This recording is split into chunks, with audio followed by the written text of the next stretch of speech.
imitating nature and creating robots that act and behave just like animals.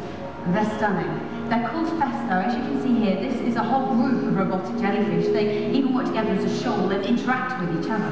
When I visited Festo, I went swimming with their penguins. These are autonomous robotic penguins. They knew where I was in the pool, didn't bump into me or anything, or the sides of the pool, and we had a pretty cool afternoon together.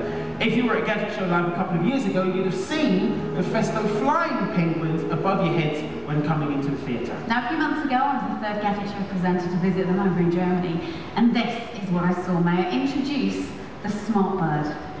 Festo say that this is the closest they've ever been to creating a robot so similar to the real thing. It's got a carbon fibre frame, so it's exceptionally lightweight, but very rigid. It weighs just 450 grams. Wow. Its design is based on the herring gull. It has a wingspan of 2 meters. Whoa.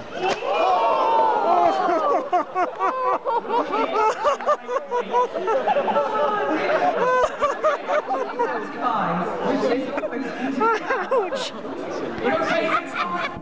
YouTube classic. No, it's an incredible design. How many people can make this by a robot?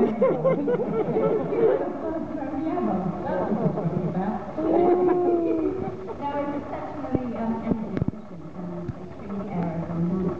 That is part of the whole design. The mechanics inside. I think I got that.